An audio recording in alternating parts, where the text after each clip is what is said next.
Soy Mr. Snake. Bienvenidos a Asesinos en Serie Volumen 7. Aviso importante. Las siguientes historias pueden herir gravemente la sensibilidad. Solo recomendado para mayores de 18 años. Con este primer asesino, se os pondrá la carne de gallina. Joe Ball. El carnicero de Elmendorf. Frank Ball llegó a Elmendorf, un pequeño pueblo al sureste de San Antonio, Texas, alrededor de 1885. A través de un préstamo del banco local abrió una fábrica para procesar algodón y la llegada del tren, pocos años después, hizo prosperar su negocio volviéndolo rico. Frank se casó con Elizabeth y acrecentó su fortuna haciendo negocios de bienes raíces, eventualmente abrió una gran tienda en el pueblo. La familia Ball crió en total 8 hijos. Joseph de Ball, su segundo hijo, nació el 7 de enero de 1896. La niñez de Joe fue normal, pero era un niño de carácter retraído que disfrutaba más de la pesca y largas excursiones en solitario, que de actividades con otros chicos. Siendo ya un adolescente adquirió pasión por las pistolas y solía pasar largas horas practicando el tiro. Se sabe que llegó a ser un tirador muy habilidoso. En 1917, cuando los Estados Unidos declaran la guerra a Alemania, Joe se alista en el ejército y es enviado al frente poco después. No existen registros sobre su desempeño durante la guerra, pero sobrevive y en 1919 es dado de baja honorablemente y regresa a Elmendorf. A su regreso trabaja durante algún tiempo con su padre, pero al parecer, los 2 años en las trincheras le hacen difícil adaptarse a la vida civil y renuncia. Habiendo aprendido algo de negocios, se da cuenta que la prohibición ha dado lugar a una gran demanda de licor ilegal, por lo que decide dedicarse al contrabando y, a pesar de los riesgos, mismos que parece disfrutar, se dedica a recorrer la región en su Ford Modelo A, vendiendo whisky. A mediados de los años 20, Joe contrata a un joven afroamericano llamado Clifton Wheeler para que le ayude en el negocio. Siendo un tipo inteligente y más bien taimado, pronto él queda encargado del trabajo sucio. Se ha dicho que Clifton temía a Joe, ya que cuando este se emborrachaba, se entretenía haciéndolo bailar disparando a sus pies. Al finalizar la prohibición, el negocio de Joe se vino abajo, pero, aprovechando sus conocimientos en el negocio del licor, decide abrir una cantina. Así es como, tras comprar un terreno a la orilla de la carretera a las afueras de Elmendorf, construye una taberna con 2 habitaciones en la parte de atrás, la bautiza con el nombre de Sociebolin. El lugar no es más que una habitación grande con mesas y un piano en donde los parroquianos pueden beber y ocasionalmente disfrutar de una pelea de gallos. Aun cuando el negocio parece ir bien, Joe siente que debe de contar con alguna atracción que haga llegar más clientes, así que construye, en la parte trasera de la taberna, un pequeño lago artificial rodeado con una reja de 3 metros de altura en donde pone 5 caimanes vivos, uno grande y 4 más pequeños. El éxito es inmediato y sus nuevas mascotas atraen a muchos nuevos clientes.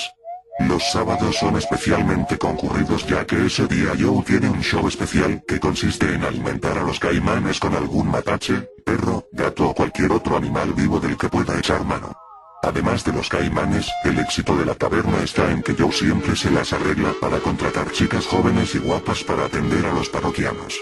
Ninguna de las chicas parece quedarse demasiado tiempo, pero él siempre lo explica diciendo que son chicas que van de paso buscando la manera de hacer un poco de dinero rápidamente. En 1934 Joe conoce a Minnie Gossard, una chica de 22 años, a quien apodan Big Minnie. A pesar de que ella no agrada a la mayoría de sus clientes, Joe comienza una relación con ella y juntos atienden el Sociebolin durante los siguientes 3 años. Los problemas comienzan cuando Joe se enamora de una de sus meseras más jóvenes, Dolores Goodwin. La cosa se complicaron aún más en 1937, cuando entra a trabajar a la taberna Hazel Brown, una guapa chica de 22 años, que de inmediato comienza a recibir las atenciones de Joe. En el verano de 1937 el problema de Joe se soluciona parcialmente al irse Big Minnie. Según explica a amigos y familiares de la mujer, Minnie decide dejar el pueblo tras dar a luz a un bebé de color. Algunos meses más tarde, Joe se casa con Dolores, a quien confía que no es verdad que Minnie huyera. Según le cuenta, la verdad es que él la llevó a una playa cercana, le disparó en la cabeza y la enterró en la arena.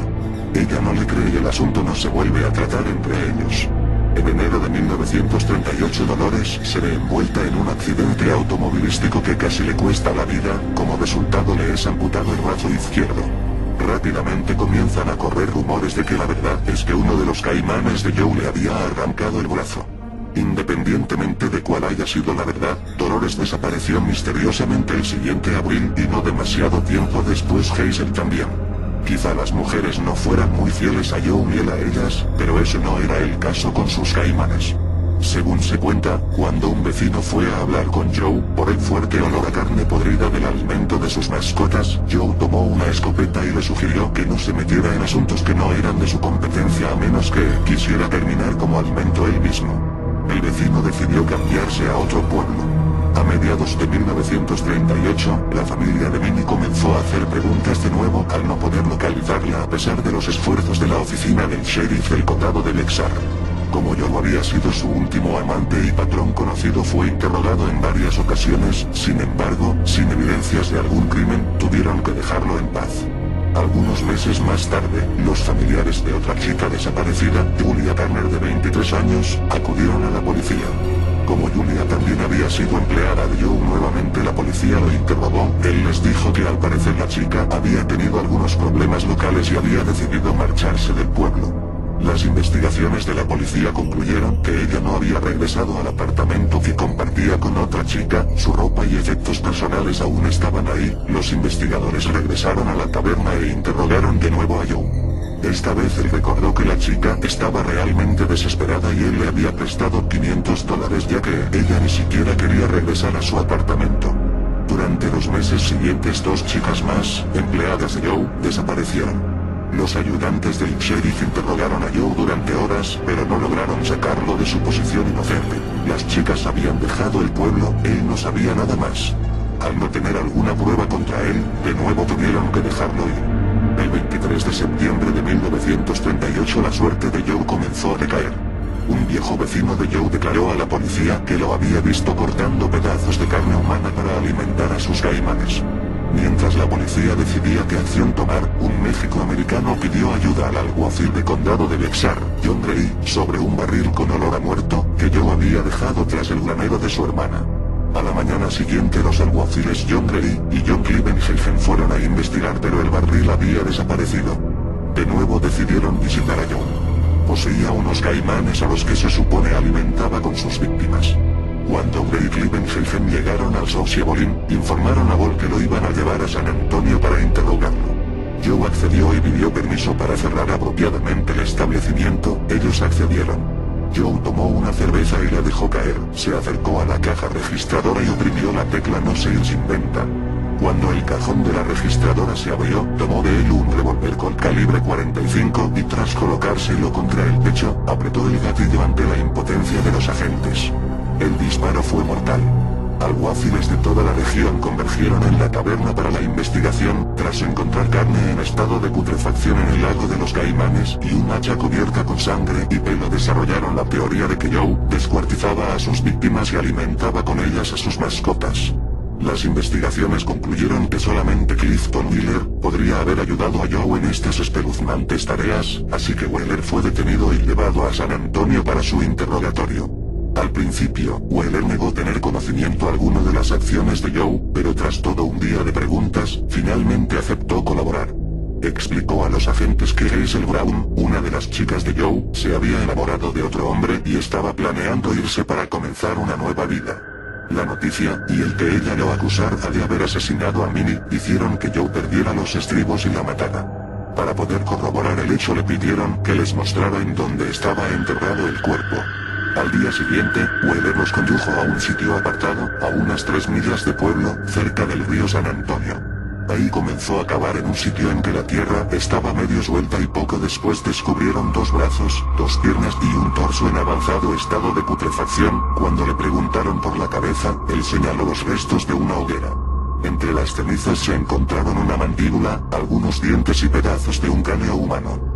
Wheeler les contó que una noche, tras haber estado bebiendo copiosamente, Joe le había ordenado traer algunas cobijas y una lata de alcohol. Después habían recogido del granero de su hermana un barril de 55 galones y en el auto de Joe lo habían llevado hasta el río. Una vez ahí Joe lo había obligado, a punta de pistola, a cavar una fosa y cuando abrieron el barril, dentro estaba el cadáver de Hazel. Siempre bajo amenazas, lo había obligado a ayudarlo a desmembrar el cadáver. Una vez enterrado este, Ball arrojó la cabeza de Hazel a la fogata. Cuando lo interrogaron sobre Minnie Gotthard, dijo que Joe la había llevado a Ingleside, cerca de Corpus Christi, donde después de beber demasiado, le pegó un tiro en la cabeza. Joe la mató porque descubrió que estaba embarazada y no quería que esto interfiriera en su relación con Dolores. Ambos la enterraron en la arena. El 14 de octubre de 1938 fue encontrado el cuerpo de Minnie, donde Wheeler había dicho que estaría. Cuando fue interrogado sobre la desaparición de las otras chicas negó saber algo al respecto. Wheeler se declaró culpable de complicidad bajo amenazas y fue condenado a 2 años de prisión. Entre las cosas que se encontraron en la taberna de Joe, había un álbum con fotografías de docenas de mujeres. Nunca se comprobó que Boy las hubiera conocido realmente, pero según el alguacil J.W., Davis podría ser la pista de varios otros asesinatos. En cuanto a Dolores, fue localizada varios meses más tarde en California, a donde había huido para comenzar una nueva vida. También fue encontrada en Phoenix, Arizona, otra de las chicas supuestamente desaparecidas. Los caimanes de Joe terminaron en el zoológico de San Antonio. Las investigaciones concluyeron que la sangre y pelo encontrados en el hacha tomada de la taberna de Joe no eran humanos, pero muchas de las chicas desaparecidas jamás fueron localizadas. En 1957 Dolores declaró en una entrevista con el periódico San Antonio Light que Joe Ball era un hombre dulce y cariñoso que jamás haría daño a nadie que no le obligara a ello. Además dijo que Joe había alimentado a sus caimanes con carne humana. La duda quedará por siempre. Donato Bilancia, el asesino del tren, obligaba a las víctimas a arrodillarse y les disparaba. Italia tuvo conciencia de que estaba en presencia de un nuevo asesino en serie, el número 39 desde los años 50, lo que le ha dado el 5º puesto en el mundo, tras Estados Unidos de América, Gran Bretaña, Alemania y Francia. El retrato hablado y las 2 primeras letras del coche Mercedes oscuro que utilizaba, que fueron vistos por testigos, cerraron el cerco sobre Donato Bilancia, un individuo violento, con antecedentes de robo y agresiones.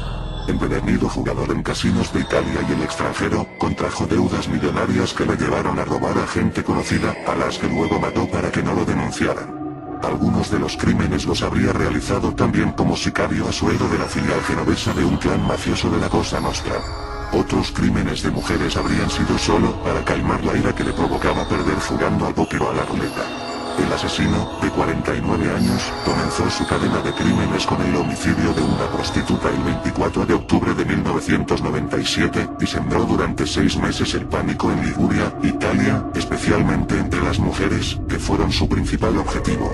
Al principio se atribuyeron los homicidios a reyertas entre bandas rivales en el mundo de la prostitución y las drogas, pero más adelante se comprobó que el homicida seguía unas pautas muy concretas.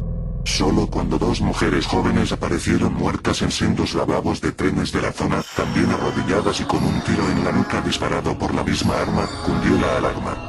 Las 2 últimas víctimas, una enfermera y una empleada de bar, ambas de 32 años, fueron asesinadas en los lavabos de 2 vagones de tren, siempre siguiendo el mismo ritual. Las obligaba a arrodillarse para pegarles un tiro en la nuca, lo que desató una psicosis de terror tan grande a usar los ferrocarriles estatales, que incluso el fiscal de Génova llegó a pedir a las mujeres que viajaran en tren solo lo necesario y siempre acompañadas.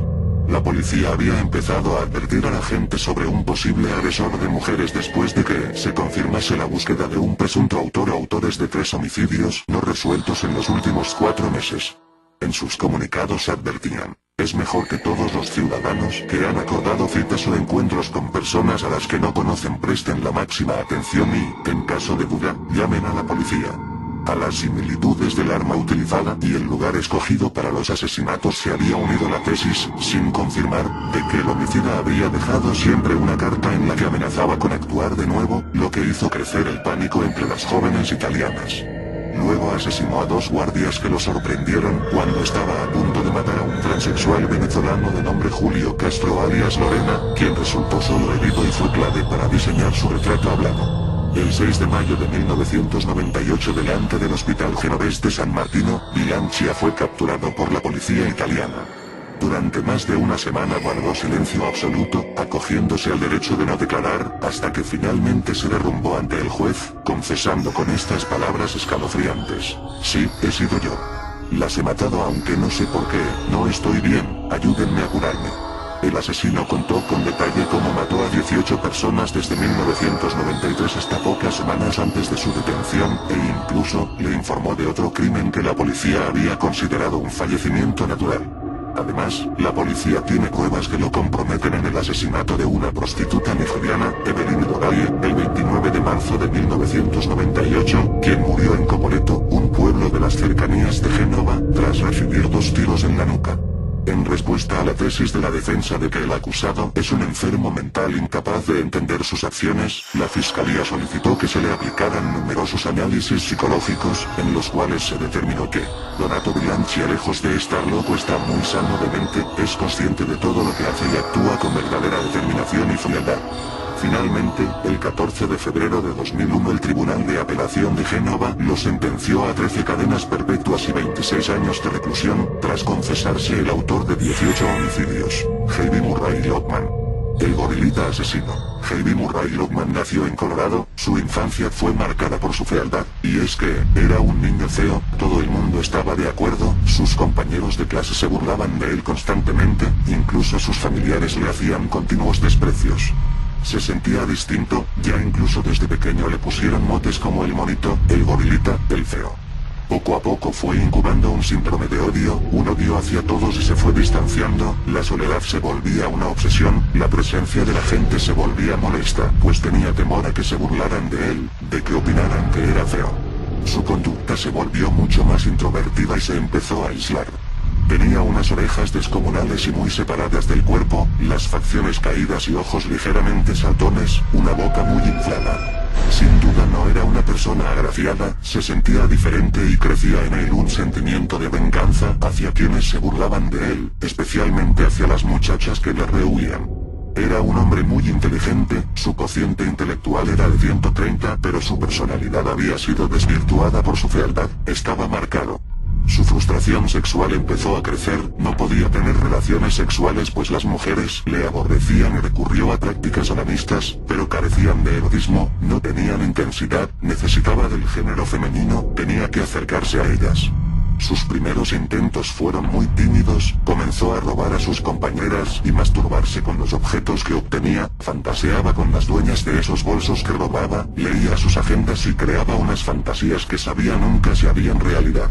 Pero Harvey necesitaba algo más, con 17 años se hizo con una réplica exacta de un revólver, cuando encontraba una chica aislada, sola en la calle, la apuntaba con su revólver y la obligaba a quitarse la ropa, él solo se quedaba en eso, no intentaba nada más. Tan solo deseaba observar mujeres desnudas y que se desnudaran para él. Pero empezó a pensar que eso solo le otorgaba unos minutos de goce, ahí comenzó su afición por la fotografía. Sacaba fotos a escondidas y con sumo cuidado iba pegando estas fotografías en las paredes de su habitación. Más tarde se trasladó a Nueva York y un mundo nuevo se abrió para él, había miles de mujeres a las que fotografiar, de este modo se obsesionó con las fotografías, esas imágenes no le decían que no, no le retiraban la mirada y siempre le sonreían. Se masturbaba fantaseando con las fotografías de desconocidas que captaba por la calle. Pronto el dinero del que disponía se agotó y tuvo que recurrir al robo para poder subsistir, robos incluso con agresión. Fue pillado por la policía y condenado a 5 años de prisión en Sing Sing. Durante estos 5 años se mostró impasible e imperturbable. En 1951, Harvey sale de la cárcel, su odio era inmenso, se mudó a Los Ángeles donde montó un taller de reparación de televisores.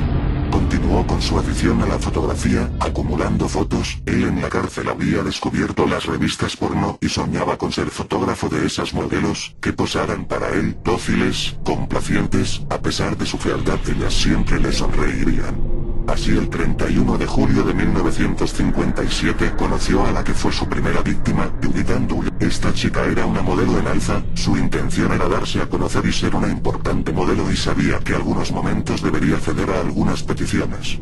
No queda muy claro cómo pero llegó a Harvey, este la engañó, la convenció de que trabajaba para una estupenda revista y que sería su imagen, que sería su salto a la fama.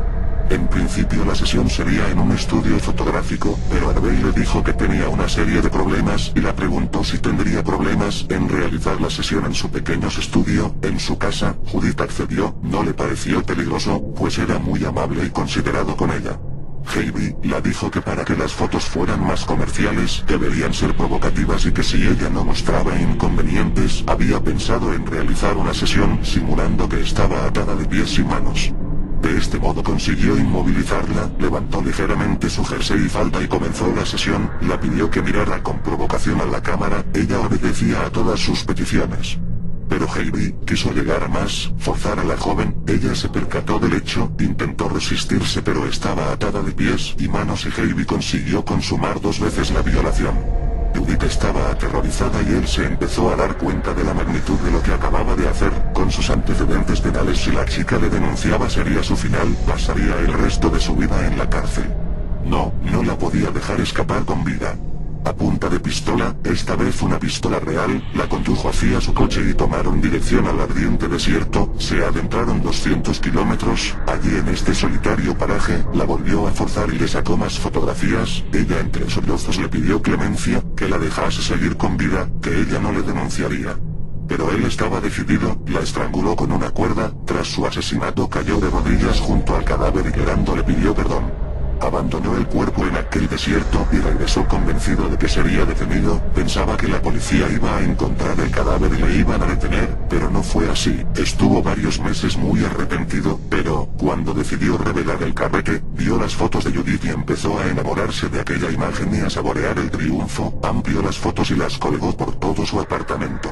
Empezó a preparar un nuevo asesinato, llegó el año 1958 y decidió inscribirse en un club de solteros, dio un nombre falso y contactó con una joven de 24 años llamada Shirley Ann Richford, quedó con ella el 8 de marzo de 1958, pero Shirley al conocerle quedó asombrada por el rostro de Heidi, y entonces él comenzó su odio hacia ella, la encañonó con su pistola y la condujo al desierto, allí repitió metódicamente todas las acciones que había realizado con Judith. La violó, la fotografió y la estranguló con una cuerda. Esta vez no hubo arrepentimiento, había encontrado su verdadera vocación, ya buscaba su nueva víctima. Buscó en los contactos del periódico y así conoció a Ruth Mercado, una chica de Alterne de la cual se enamoró, soñó con cambiar su vida, con empezar una nueva con la ayuda de Ruth. Pero Ruth como otras le rechazó, sin dinero no tendría sus atenciones. Una vez más visita al desierto, a pesar de que la amaba, la forzó, fotografió y la asesinó como a las demás. Ya eran 3 los asesinatos pero por suerte no hubo ninguno más. Volvió a su primer modus operandi y puso anuncios en el periódico anunciándose como fotógrafo para las nuevas modelos, así fue como conoció a Lorraine Bibby, una joven que estaba muy necesitada de dinero y veía en el posado fotográfico un modo de ganar algo extra. Harvey recurrió de nuevo a su método, la encañonó, la llevaría al desierto donde repetiría el proceso. Pero Lorraine se rebeló y empezaron un forcejeo, durante este forcejeo Harvey disparó y la hirió en una pierna, pero ella continuó atacándole hasta que la policía les encontró, una patrulla de carretera que pasaba en ese instante detuvo a Heidi. Gracias a la valentía de esta joven, consiguió salvar su vida y a saber de cuántas más mujeres que podría haber asesinado si no le hubiesen detenido. Pues en menos de un año ya llevaba 3 asesinatos y una tentativa más. Heidi Murray Lockman lo confesó todo y fue juzgado y sentenciado a muerte. El juicio duró solo 3 días y Harvey no quiso apelar. Sabía que era justo el castigo y optó por la muerte. El 8 de agosto de 1959 fue ejecutado, no profirió ni un solo lamento ni una sola queja. Sus últimas palabras fueron: "Es mejor así, tarde o temprano esto tenía que terminar así". Eileen Carol Burns. Cuando una asesina acecha desde la oscuridad, reconoció 6 asesinatos, pero alegó que todos fueron en defensa propia y los individuos la intentaron violar cuando trabajaba como prostituta. En la víspera de la Navidad de 1989, el cuerpo de un hombre llamado Richard Mallory fue encontrado en los bosques de Daytona Beach, en el estado de Florida. El cadáver tenía 3 impactos de una pistola calibre 22.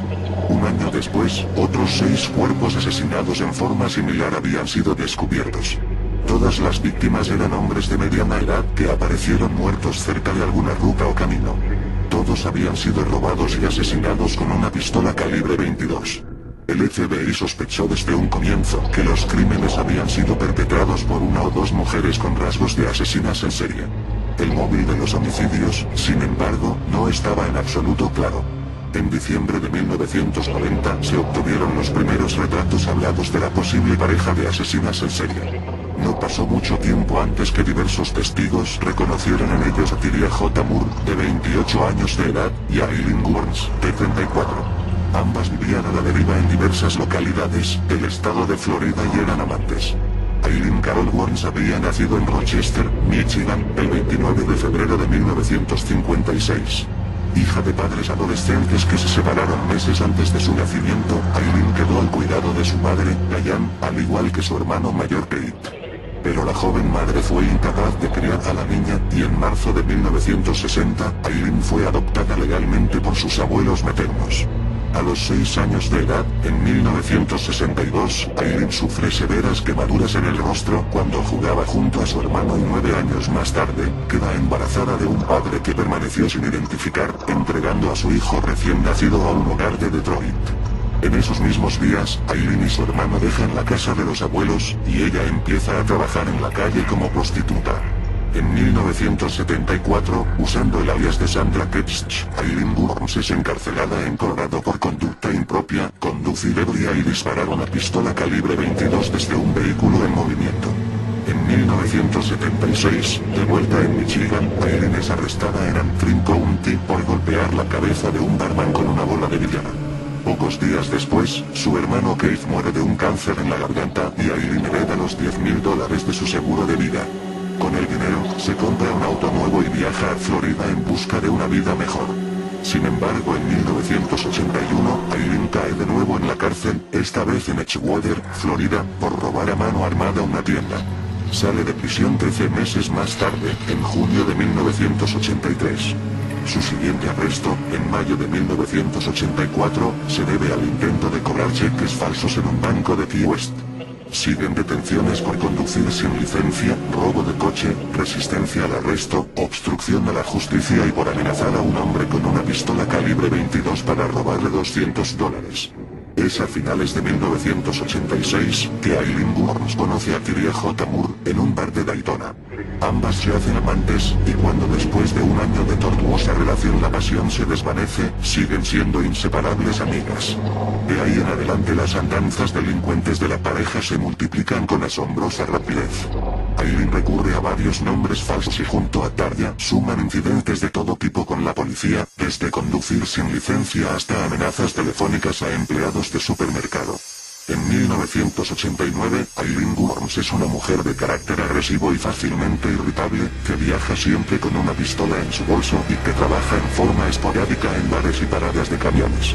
El 30 de noviembre de ese año, un electricista de 51 años de nombre Richard Mallory, conocido por su afición al alcohol y a las mujeres, es visto con vida por última vez. Al día siguiente su coche es encontrado en Ormond Beach, junto a su billetera, documentos personales, una botella vacía de vodka y varios condones. El 13 de diciembre de 1989, el cuerpo de Richard Mallory es hallado en los bosques cercanos a Daytona Beach con 3 disparos en el pecho efectuados por una pistola calibre 22. Esas pistas, sin embargo, no llevan a la policía a descubrir al culpable. El caso se archiva y permanece sin novedades hasta el 1 de junio de 1990, cuando un hombre desnudo es hallado muerto cerca de Tampa, con 6 disparos de una pistola calibre 22. Cuando la policía lo identifica como David Spears, de 43 años de edad, ya ha aparecido un tercer cuerpo desnudo de un hombre de 40 años asesinado con 9 tiros de una calibre 22. La cuarta víctima se llama Peter Sims y es un hombre de 65 años, que es visto por última vez cuando sale de su casa en Júpiter, Florida, para ir a visitar a unos parientes en Arkansas. Su coche aparece un mes más tarde, chocado y abandonado. Testigos cuentan a la policía que a bordo del coche iban 2 mujeres, una rubia y otra de pelo castaño oscuro, y dan información para realizar un retrato robot. La mujer rubia iba herida, y una huella de su mano ensangrentada queda grabada en el coche. Para noviembre de 1990, los hombres asesinados de forma similar en el estado de Florida ya son 9.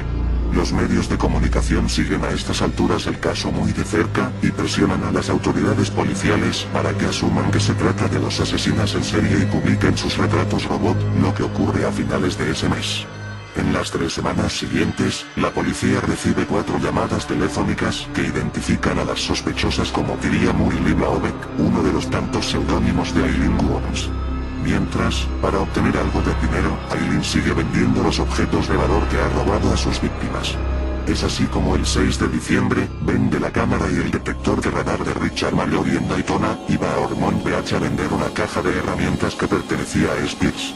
El 9 de enero de 1991, Eileen Burns finalmente es detenida en un bar de Harbor Oaks. Al día siguiente Tyria Moore es conducida a la casa de sus hermanas en Pensilvania, y acepta colaborar con la policía. El 16 de enero, Eileen confiesa 6 asesinatos, y alega que todos fueron cometidos en defensa propia, pues esos hombres intentaban violarla. Antes de que terminara ese mes, ella y su abogado venden los derechos cinematográficos de su vida.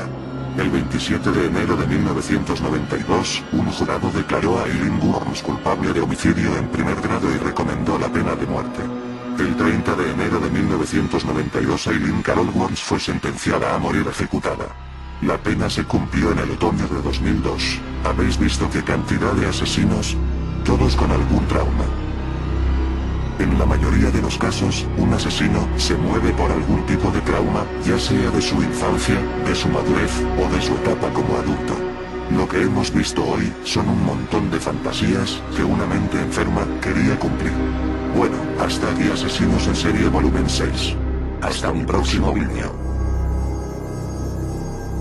Frank se casó con Elizabeth, y acrecentó su fortuna haciendo negocios de bienes raíces, eventualmente abrió una gran tienda en el pueblo. La familia Ball crió en total 8 hijos. Joseph de Ball, su segundo hijo, nació el 7 de enero de 1896. La niñez de Joe fue normal, pero era un niño de carácter retraído que disfrutaba más de la pesca y largas excursiones en solitario, que de actividades con otros chicos. Siendo ya un adolescente adquirió pasión por las pistolas y solía pasar largas horas practicando el tiro. Se sabe que llegó a ser un tirador muy habilidoso. En 1917, cuando los Estados Unidos declaran la guerra a Alemania, Joe se alista en el ejército, y es enviado al frente poco después. No existen registros sobre su desempeño durante la guerra, pero sobrevive y en 1919 es dado de baja honorablemente y regresa a Elmendorf. A su regreso trabaja durante algún tiempo con su padre, pero al parecer, los 2 años en las trincheras le hacen difícil adaptarse a la vida civil y renuncia. Habiendo aprendido algo.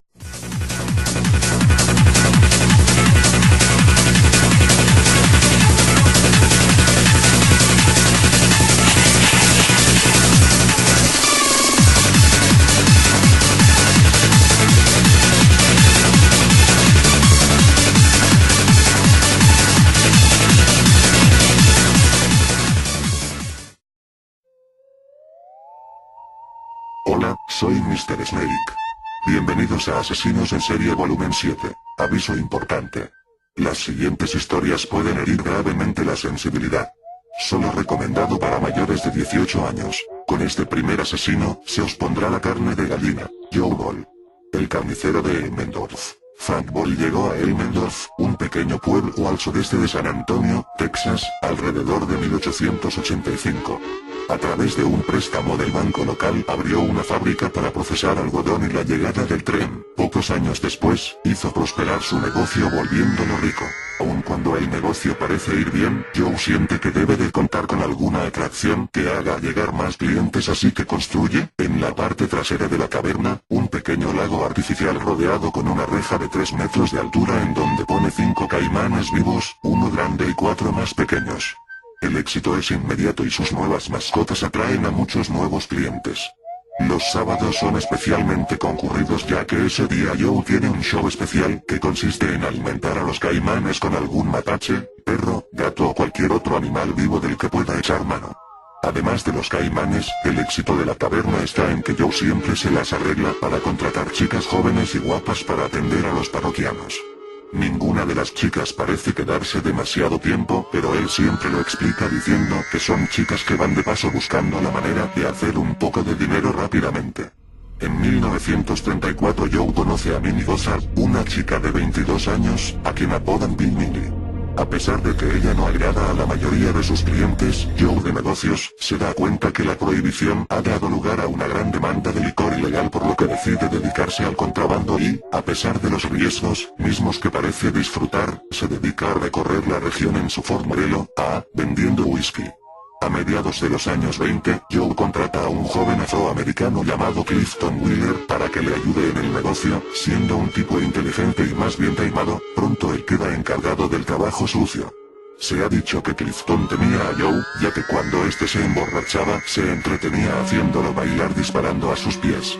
Al finalizar la prohibición, el negocio de Joe se vino abajo, pero, aprovechando sus conocimientos en el negocio del licor, decide abrir una cantina. Así es como, tras comprar un terreno a la orilla de la carretera a las afueras de Elmendorf, construye una taberna con 2 habitaciones en la parte de atrás, la bautiza con el nombre de Sociebolin. El lugar no es más que una habitación grande con mesas y un piano en donde los parroquianos pueden beber y ocasionalmente disfrutar de una pelea de gallos. Comienza una relación con ella y juntos atienden el Sociebolin durante los siguientes 3 años. Los problemas comienzan cuando Joe se enamora de una de sus meseras más jóvenes, Dolores Goodwin. La cosa se complicaron aún más en 1937 cuando entra a trabajar a la taberna Hazel Brown, una guapa chica de 22 años que de inmediato comienza a recibir las atenciones de Joe. En el verano de 1937 el problema de Joe se soluciona parcialmente al irse Big Minnie. Según explica a amigos y familiares de la mujer, Minnie decide dejar el pueblo tras dar a luz a un bebé de color. Algunos meses más tarde, Joe se casa con Dolores, a quien confía que no es verdad que Minnie huyera. Según le cuenta, la verdad es que él la llevó a una playa cercana, le disparó en la cabeza y la enterró en la arena. Ella no le cree y el asunto no se vuelve a tratar entre ellos. En enero de 1938 Dolores se ve envuelta en un accidente automovilístico que casi le cuesta la vida. Como resultado le es amputado el brazo izquierdo. Rápidamente comienzan a correr rumores